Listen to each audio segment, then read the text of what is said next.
So lung cancer screening is something which we offer only to those patients who are at high risk for lung cancer.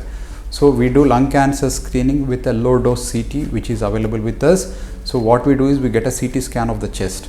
Whom do we do? It's only for those patients aged 50 years to 80 years who have at least 20 pack years of smoking history.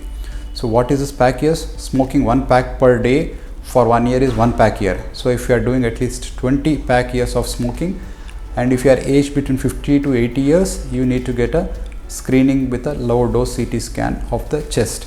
So what do we do in this? We get a CT scan and we identify if the patient has any nodule or lesion in the lung. If they don't have anything, again we call them up for the annual next year CT scan of the chest.